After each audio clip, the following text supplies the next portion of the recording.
Hola a todos, ¿cómo se encuentran el día de hoy? Soy yo de nuevo, Eric León Gatosairetz, y el día de hoy vamos a hablar en nuestra serie de lo inexplicable sobre nuestro origen extraterrestre. Esta es una de las tantas teorías que hay, pero para entrar en detalle, antes voy a hacer una súper introducción un poco larga acerca de lo que es el origen de la vida como tal. Vamos a ello. Bueno, así se llama nuestro video del día de hoy. Vamos a ver qué más podemos ver acerca de nuestro supuesto origen extraterrestre. Yo, pues, creo que todo viene de un solo origen y que puede ser que no esté en la Tierra. Bueno, desde las estrellas, los meteoritos, hasta nosotros mismos, todos tenemos los mismos elementos químicos en nuestros elementos de la tabla periódica en nosotros mismos, y todo está en el universo, todo está exactamente igual, formado por las mismas cuestiones. Y aquí sí vamos a hablar acerca de esto, sobre las primeras teorías sobre el origen de la vida, ya que la humanidad siempre se ha preguntado por su propio origen y por el origen de la vida. Aquí dice que quizá nunca lleguemos a conocer la respuesta, pero siempre hemos tratado de ofrecer explicaciones. Vamos a ellas antes de pasar al tema que nos trae aquí. Bueno, pues la primera teoría, ya saben, es la creación, ya que durante mucho tiempo en Occidente siempre se aceptó literalmente lo que decía la Biblia, y de este modo se aceptaba el relato del Génesis sobre la creación. Así pues, el universo, la tierra, los seres vivos y la especie humana fueron creados en 6 días. De hecho, a partir de las genealogías de la Biblia, muchas veces se llegó a calcular el momento exacto de la creación, que fue el 23 de octubre del año 4004 a.C. al mediodía. Hoy día se entiende que la Biblia trata sobre cuestiones religiosas y morales y que no se debe tomar como fuente para dilucidar cuestiones científicas. La ciencia, por su parte, tampoco puede resolver cuestiones morales o religiosas. Ciencia y religión se ocupan de campos diferentes y no tienen por qué entrar en conflicto. Y esto lo estoy sacando de la Enciclopedia del Estudiante de Ciencias de la Vida. De esta enciclopedia lo estoy sacando. Bueno, seguimos con la llamada generación espontánea. La idea de la generación espontánea surgió en la antigua Grecia y predominó durante más de 2000 años, y se pensaba que podían surgir seres vivos a partir de la carne en descomposición, el grano, la tierra húmeda y pues párenle de contar. La creencia se basaba en que efectivamente de la carne en descomposición parecían salir gusanos y larvas. Francisco Redi en el siglo XVI descubrió que las larvas no surgían por sí solas, sino que provenían de huevos de moscas. Lázaro Spallanzani en el siglo XVIII demostró que en frascos herméticamente cerrados que contenían caldo de carne no aparecían microorganismos, mientras que los que estaban mal cerrados sí lo hacían. Ahora bien, para refutar la generación espontánea, ¿qué pasó? Pues tenemos que esperar hasta el siglo XIX con Louis Pasteur. Él demostró la imposibilidad de la generación espontánea de la vida. Ya se aceptaba que no se podían formar seres vivos complejos como insectos a partir de la nada, pero aún no estaba claro en el caso de los microorganismos. Pasteur preparó varias retortas con caldo de carne, a las que estiró y curvó el cuello en forma de S.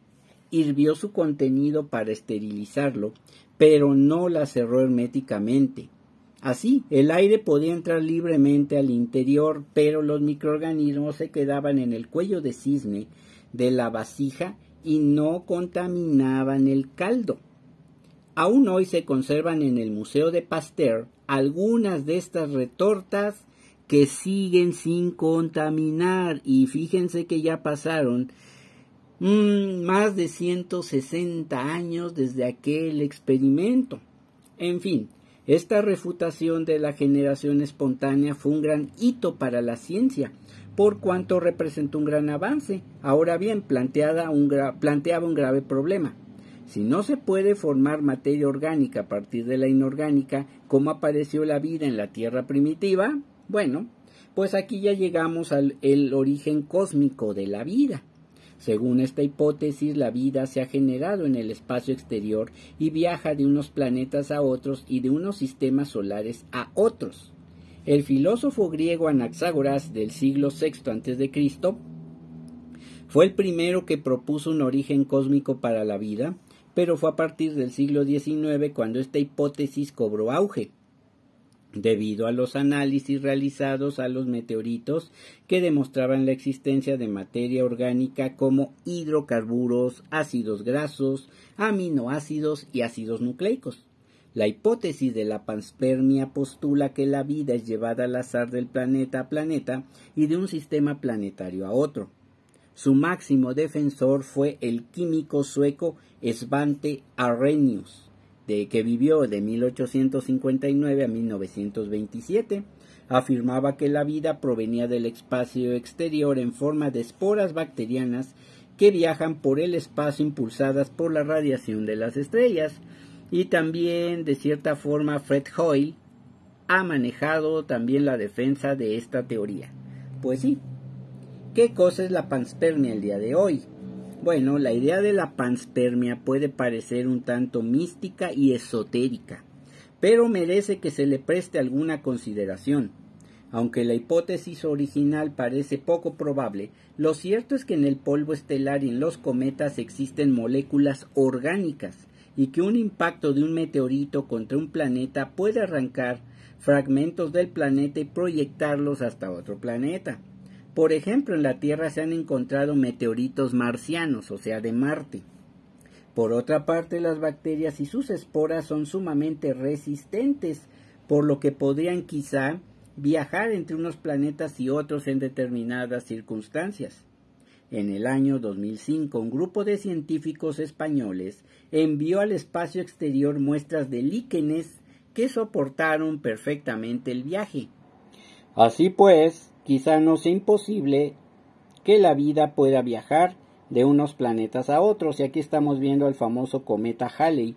¿Podrían ser acaso estos cometas los transportadores de la vida? ¿Ustedes qué piensan? Entremos en detalle en el tema. Ahora sí, después de esta breve introducción científica, vamos a ver ya lo que sería nuestro supuesto origen extraterrestre, porque entraríamos ya en lo que son las cuestiones conspiracionistas. La gran demanda de los libros de von Däniken, Erich von Däniken, de los cuales se han vendido más de 40 millones de ejemplares, ha asombrado a historiadores, arqueólogos, teólogos de todo el mundo e incluso a otros estudiosos que, como él, exploran las posibilidades de que pueda existir vida fuera de la Tierra. Para muchos, el enorme éxito de von Däniken se debe a su aguzado instinto para proporcionar una respuesta mítica, casi religiosa, a las grandes cuestiones que inquietan al hombre moderno. Los enigmas del progreso cultural y técnico en los albores de la humanidad, los orígenes de la especie humana y la existencia de vida en remotos confines del cosmos. Aunque a mí me parecen algo exageradas en ocasiones sus teorías, pero pues sí hay que tomarlas en cuenta. Bueno, ya saben que la ciencia ha demostrado que solamente dos especies biológicas muy emparentadas pueden entrecruzarse. Por tanto, que hombres extraterrestres se hayan apareado es mera fantasía, a menos de que ellos también compartan mucho de nuestro código genético y muchas de las cuestiones de cómo estamos también formados, ¿no? Que hay una compatibilidad genética en cuanto a nosotros. En fin, intrigado ante muchos aspectos o algunos aspectos de la evolución humana, el estudioso suizo Erich von Däniken planteó en su libro Los recuerdos del futuro, publicado en el año 1968, que los pueblos semibárbaros que dieron vida a una cultura tan adelantada como la de los sumerios, que contaba con astronomía, matemáticas y un lenguaje escrito, necesariamente debieron de tener contacto con inteligencias desconocidas para poder forjar dichas civilizaciones. Asimismo, von Däniken pensó que esa vía, la extraterrestre, debió ser la misma que usó el antiguo pueblo del Nilo para adquirir los conocimientos necesarios para construir la gran pirámide de Keops, pues la manera en que se consiguió nivelar el terreno rocoso y mover los enormes bloques de piedra que conforman la pirámide sigue siendo un enigma, ya que los egipcios de esa época, el tercer milenio antes de Cristo, no disponían de ruedas, de madera, ni de cuerdas. Bueno, von Däniken señala que entre 10.000 y 40.000 años antes de nuestra era llegaron a la Tierra astronautas superinteligentes procedentes de galaxias ignotas. Estos seres se aparearon con los primeros habitantes humanos, dando como resultado el Homo sapiens. Más tarde, en varias ocasiones, ellos regresaron a nuestro planeta para contribuir al progreso humano, revelando los fundamentos de la metalurgia, la agricultura y el lenguaje escrito. Para comprobar sus teorías, von Däniken señaló que en las mitologías de casi todas las culturas existen relatos de dioses alados y máquinas voladoras. Según él, dichas descripciones seguramente se produjeron durante aquellos viajes extraterrestres a la primitiva Tierra. Además, en los monumentos antiguos se han observado extrañas coincidencias arquitectónicas que según él testimonian la presencia de estos misteriosos visitantes. Por ejemplo, si se multiplica la altura de la pirámide de Keops por 1.000 millones, se obtiene la distancia aproximada entre la Tierra y el Sol. Bueno, ¿qué podemos decir a todo esto, mis estimados felinos nocturnos? Bueno, pues que en opinión de muchos especialistas las teorías de Erich von Däniken han alcanzado tanta popularidad gracias a su depurado estilo periodístico que puede confundir a cualquier lector novel en temas científicos, pero sobre todo gracias a que satisfacen el apetito del hombre por el mito, la leyenda y la respuesta sobrenatural. Dos maestros australianos pidieron a ciertos especialistas que leyesen los recuerdos del futuro y que opinasen sobre él. El resultado fueron 17 breves ensayos que señalan centenares de errores en las afirmaciones del investigador. Un profesor de arqueología del Medio Oriente advertía que la cultura sumeria no surgió de la noche a la mañana, sino que se desarrolló en el transcurso de 6.000 años, del año 9000 al 3000 a.C., y que para la construcción de las pirámides se emplearon barcazas, cuerdas, madera y rampas de tierra, de todo lo cual hay evidencia en las pinturas o en los restos arqueológicos encontrados. Además, probablemente los egipcios emplearon sus conocimientos de irrigación para inundar y nivelar las extensas zonas en que se levantaron las pirámides, perforando después hasta la profundidad requerida desde la superficie del agua. Acuérdense que el agua cuando se evapora deja líneas marcadas en las paredes que son perfectamente planas, por decirlo así, perfectamente niveladas. Eso es lo que hacían ellos.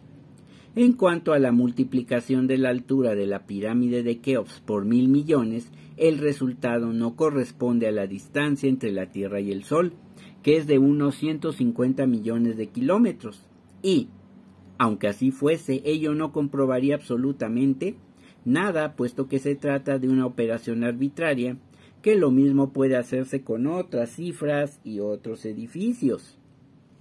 Y aquí vamos a lo interesante.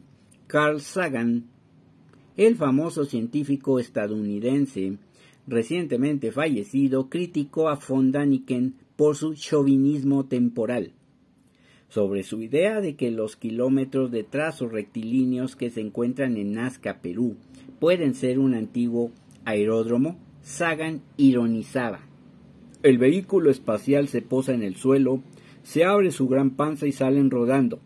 ¿Qué? B-24 Liberators, Spitfires, ¿para qué necesitaban aeródromos? Von Däniken también ha sido cuestionado por su interpretación de dibujos y esculturas antiguos. Sus detractores arguyen que los viajeros interestelares no tienen por qué parecerse a los modernos astronautas que apenas acaban de llegar a la Luna. Así es como probablemente se fueron haciendo las pirámides, según en este grabado de la Enciclopedia Salvat de 1967. Miren, probablemente esto es algo que nos dicen, porque nos dice aquí que Egipto jamás dispuso de una red de carreteras eficiente, principalmente a causa de las inundaciones periódicas producidas por las crecidas del río Nilo. No obstante, el faraón Keops, para erigir la pirámide que lleva su nombre, mandó construir una espléndida carretera de 1 kilómetro de longitud que costó a los trabajadores egipcios cerca de 10 años de un arduo trabajo. Esto es lo que nos cuenta la historia. Continuando con von Däniken, asimismo Ronald Story, autor del libro Look at the Theories of Erich von Däniken, acerca de las teorías de Erich von Däniken, advierte que cualquier ser con genes capaces de cruzarse con los de los primeros hombres tendría que ser de una especie igual o muy cercana a la suya, es lo que acabo de decir también yo, hecho que hace tambalear la frágil teoría de von Däniken acerca del origen de los terrícolas. Karl Raschke, miembro facultativo del Departamento de Estudios Religiosos de la Universidad de Denver, en su ensayo OVNIs, Agentes Ultraterrestres de Deconstrucción Cultural, publicado en 1981, hace un recuento histórico de numerosas mitologías que el hombre ha creado para explicar lo que escapa a la ciencia de su época, basándose en la hipótesis de Carl Gustav Jung de que los ovnis han sustituido en el humano las creencias medievales en ángeles y espíritus. Raschke expone que es estéril corroborar o rebatir la existencia de los extraterrestres. En cambio, se debe entender este fenómeno como una necesidad espiritual derivada de que ya hemos aprendido todo lo que había que aprender sobre este mundo material, espacial o temporal. ¿Y ustedes qué creen, mis queridos felinos nocturnos? Por eso les dije que esto de nuestro supuesto origen extraterrestre, pues es algo, la verdad, bastante interesante. Y por eso les puse un poco de lo que la ciencia dice en este caso. Pero aún así, pues hay muchas cosas que podemos nosotros todavía ver e investigar. Mis queridos felinos nocturnos, este fue, digamos, el video del día de hoy. Bueno, y aquí nada más le dejo lo que fue el experimento de Louis Pasteur, en el que demostró que la vida no puede surgir de una manera espontánea. Recuerden lo que les dije, que todavía hay en exhibición parte de estos frascos que siguen sin estar contaminados, aunque claro está, yo no me tragaría esa sopa.